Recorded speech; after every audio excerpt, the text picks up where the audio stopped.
Okay, some music.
Okay. What I tried to do was, this was a compilation of commercial recordings done by former students that were put on a CD for our 25th anniversary as an educational institution. And the reason why I did it, of course, this is not fair to anybody, not to you, not to the musicians, but it's just to show what Sverre Lunde talked about in the beginning, diversity. And this is a diversity of outcome of our students, which is something that also can probably be said about these. Some of you might have heard it before, but it doesn't sound that way.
Follow the link, you can find it on YouTube.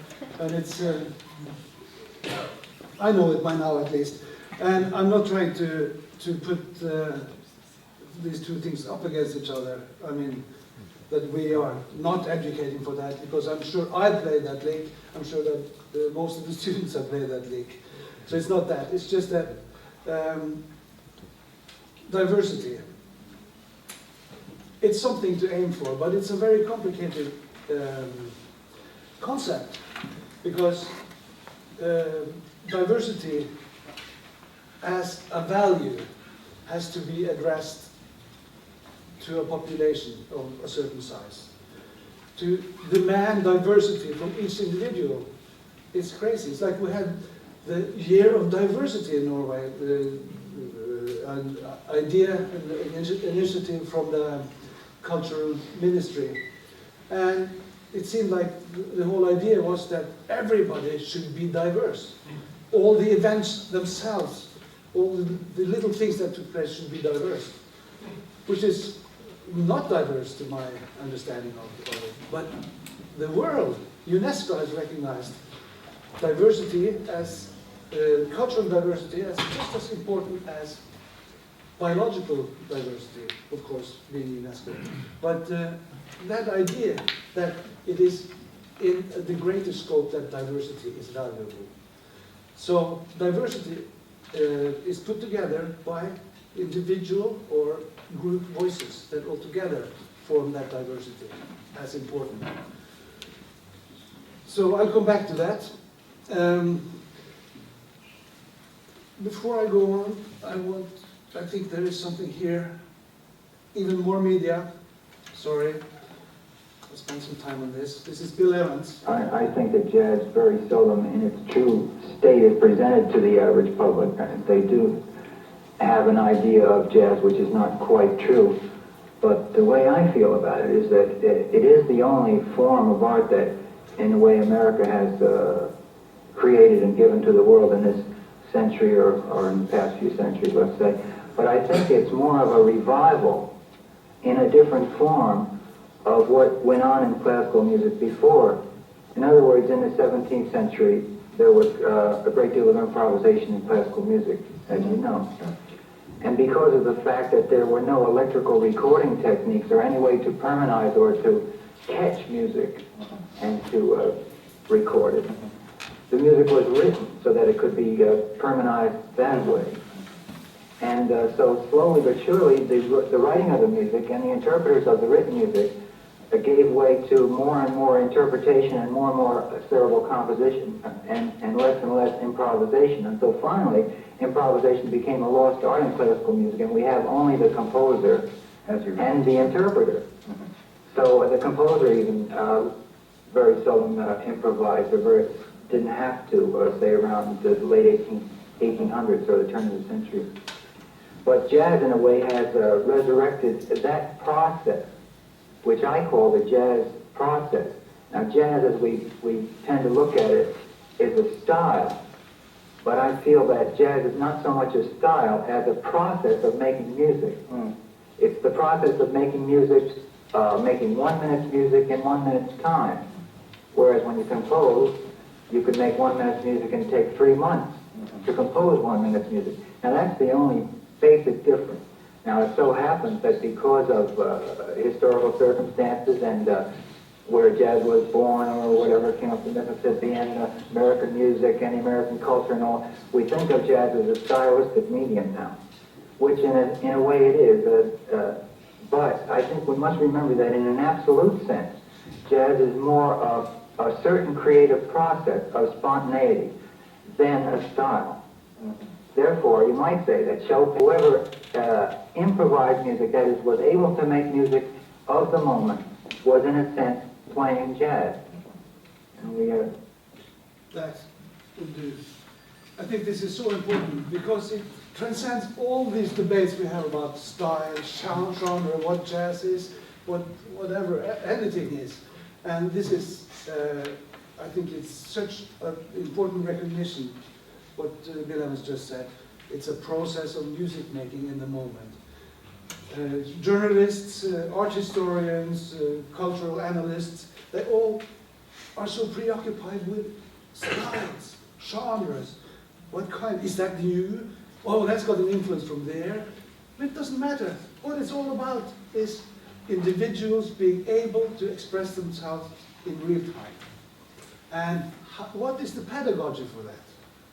What is the pedagogy for that? That's what I'm trying to address the rest of the time I have here. There are some basic questions. I think, what is a jazz musician? Well, according to Bill Evans, the jazz musician is a musician that can do that, make music in real time. It's easy as that. I just remembered the Norwegian TV once interviewed Charlie Mingus, and he was asked, "What is jazz, Mr. Mingus?" And he was just sitting there for a long time thinking, and then he bent forward and he said, "What is what?" "What is jazz, Mr. Mingus?" A little nervous, the journalist was. And he said, "I don't care, and I don't know." And I think that's such a great response. It might have been a political thing at the time, but I think it's really great because it's not about jazz or not jazz, it's about a way of making music. So a jazz musician is a musician that can make music on the spot. And jazz education, that is something that has to support that. How does a jazz musician learn? That's the really important stuff, which tends to be neglected and taken for granted by most musicians and most educators, because they know it. But it's actually a way of learning that is very different from learning to an instrument, learning to play written music, and learning to interpret the written music. Very different. Even though there's nothing wrong with that, it doesn't help developing this other skill that we're looking for. So how do we educate such a musician? Well, a jazz musician is very much self-taught. I think all good jazz musicians I know of have gone to school, have degrees, they just perceive themselves as self-taught. And their own pedagogue. It's a specialist in real-time musical decision making, and the same thing, interacting with others. This is just for fun, unemployed, and without work because there's no market. But that's another trait. How does a jazz musician learn? It's by listening. It's with this intense desire to grasp something that they hear. And listening is the basic thing. Listening has been mentioned so many times here. Listening is everything. And the first language acquisition analogy supports that, or it's a good analogy. It's you don't learn a language by books. The child doesn't learn language by books. It learns by listening. And the thing is, listening, it's much more than just hearing something and appreciating it. It is about acquiring very deep structures of grammar, syntax, and you can never learn a generic language. You can't learn music. You learn this specific music and this specific music language. And that's so important. You can't learn to teach a baby all languages in the world. Language. You can't teach someone music. You can teach someone a musical piece, or you can learn a musical piece, and you can learn a specific language. And the other thing is to play around with it, fool around with what you have listened to, and then gaining ownership and developing your own language. And then, of course, this really important part, which is it's not a master-apprentice relation in teaching. It could be in the sense that the music itself is the master, but there is no real master. I just remember this good friend of mine asking Sonny Rollins once to take lessons, and Sonny Rollins said, "I don't give lessons, but you can come practice with me." And that whole idea that the unfiltered learning among peers, the confidence, the trust between peers is so helpful. You don't get that in a master-apprentice relationship. You get subordinates, which is not that good for learning. So, learning environment is much more important than instruction. Coaching is much more important than teaching. Pedagogy, ways to learn, is really important. And of course, encouraging finding your own voice. I don't know how important that is, because I think that happens anyway, if you dig into it enough. And of course, since the market is such a big challenge, training entrepreneurship is now very important. I'm talking about what we do and what we ideally should do. So don't get confused. The student is both the result and the product. The American education system as an industry was addressed earlier. The American teaching material industry is just as big, and people are led to believe that they can learn music from this music material, this educational material. They can't, because there is no transferable knowledge base. The art itself is the transferable knowledge base. You can't. I can give you this. Check this out, and you read this, and you become a musician. Of course, the better immersed and the more internalized the primary knowledge base, which is the music itself, is, the more the secondary knowledge base, which is all this material, can be utilized, or the more advantage you can take from that. But you can't start with that, and that's a big mistake in lots of education. Learn this scale, you can use that on that chord. I mean, it doesn't work that way. You have to listen and learn the language, and that's the whole basic idea. And then maybe pick out the scale and check it out. You have to be enabled to learn for life. We have no grades, because you're not going to operate a brain or do brain surgery or anything. You're not a danger to anyone if you don't play well. So why should you have a grade? There's no work anyway. So. And copy. I mean, one of the ways that small children learn language, to use that analogy again, is by copying. You copy, and then you learn. But you don't copy to be the same. You just copy to learn. You copy, and then you play with what you copied, and then something evolves out of that. And it's much bigger than just learning what you copied. You learn the language. There are some challenges. One is the demand for genre diversity. I'm often asked, why jazz? There's jazz everywhere, in all the classical conservatoires around the world. There's jazz. But what about all the other genres? Well, I think the whole genre issue boils down to the same thing that Bill addressed, which is, it's not a question of genre, it's not a question of style, it's not a question of aesthetic surface, it's a question of process. So, and as long as that process is not a part of the regular education, I think jazz is the best one to hold that up as, because I think it could be integrated, and it is integrated in a lot of other genres, in the learning of other genres, but not yet in classical music, which is, classical music is still hegemonic in the music education field. Historicism is the other part.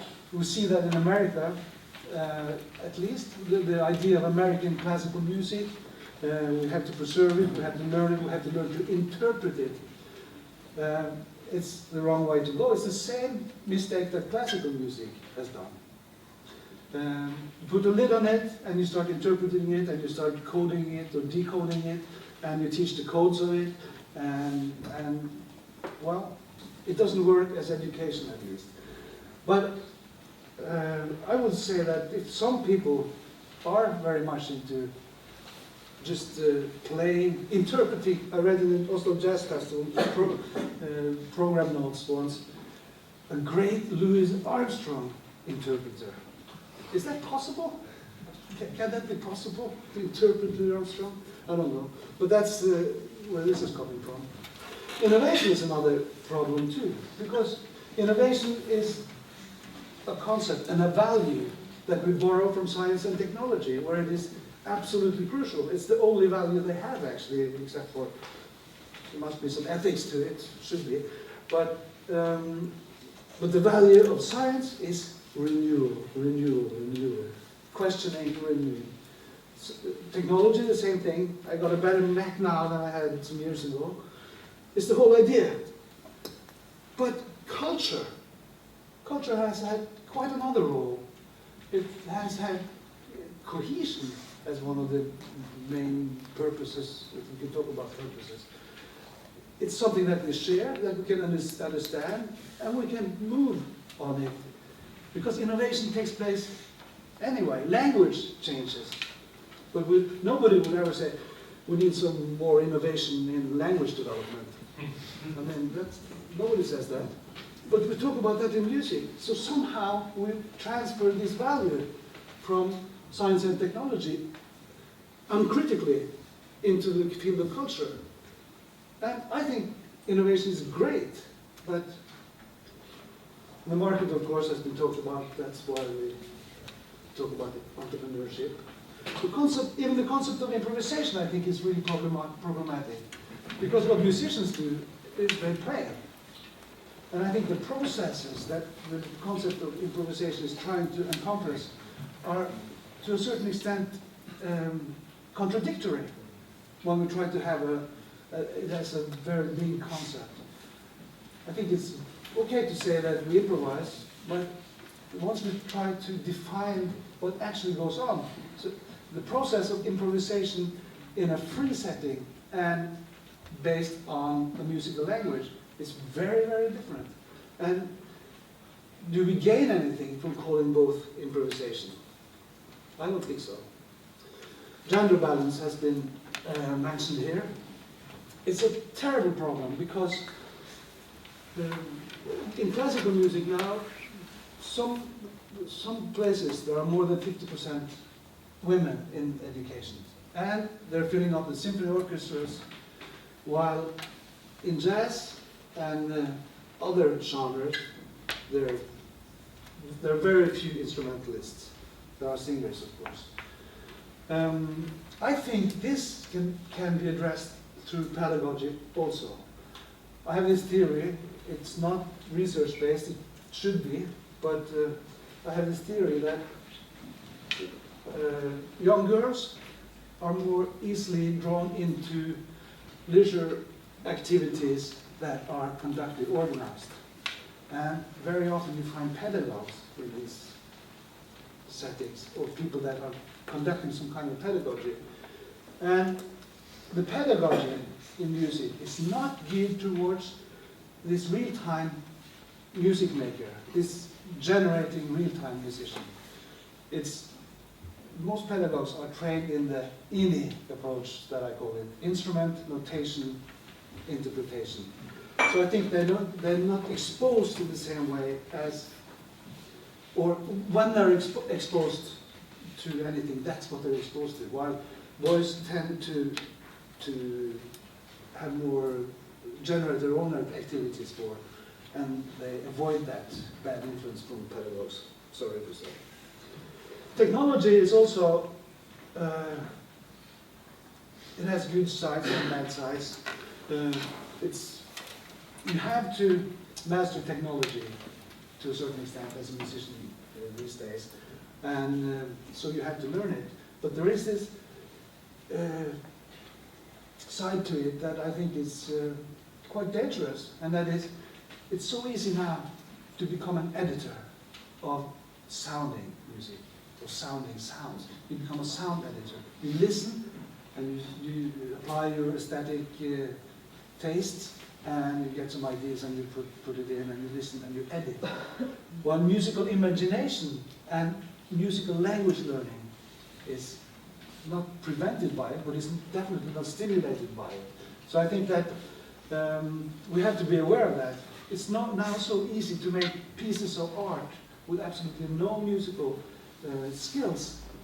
And it can sound great. I'm not saying that it's bad at all, but the learning process can be prohibited or prevented the learning process that enables you to speak your own language musically. So both sides to that. So I think the responsibilities we have and that we try to address or to behave in accordance with is all pedagogical. We have to enable students to learn how to speak their own musical language with their own sentences in real time.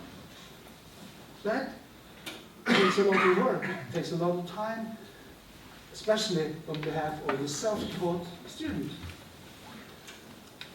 And we should also enable the students to facilitate others learning the same. Because this is about the basic promotion of a way of understanding music so that you can play in real time. And in that sense, it's on another level of abstraction than when we talk about styles. We talk about jazz or not jazz, or this or that, or European jazz, or Nordic jazz. Who cares? I mean, who cares? It's not about that. It's about being able to play. So, I have one more thing, just to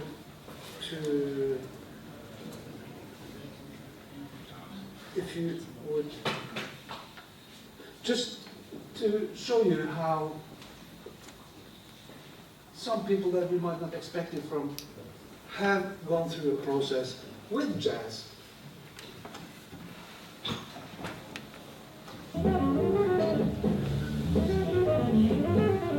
What's this?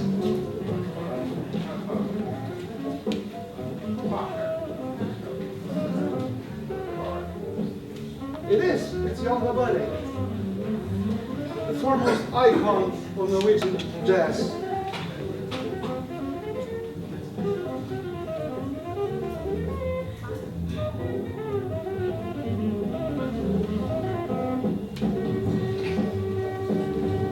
And the reason why I play it is just to show that no matter what he says or hasn't said, or what others say, he has, at a certain time in his life, listened to music in such a way that he could play real-time music, 1 minute of music in 1 minute's time, generated on the spot, just like Guillaume was talking about.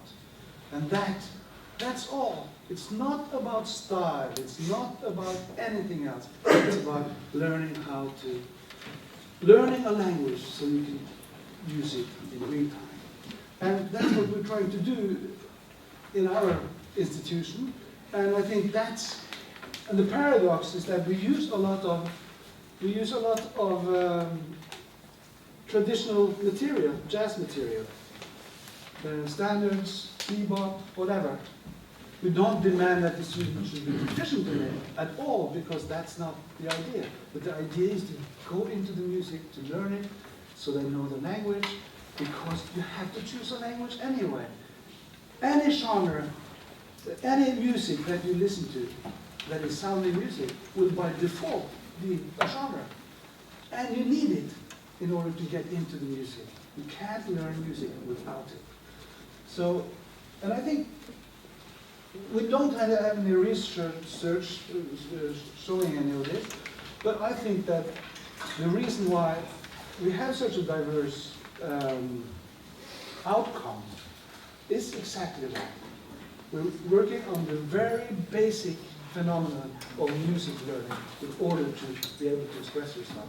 And then you can go on and do whatever you like. And that's what most students do. So, and then this is what we're going to continue doing. So I'll end there. Thank you.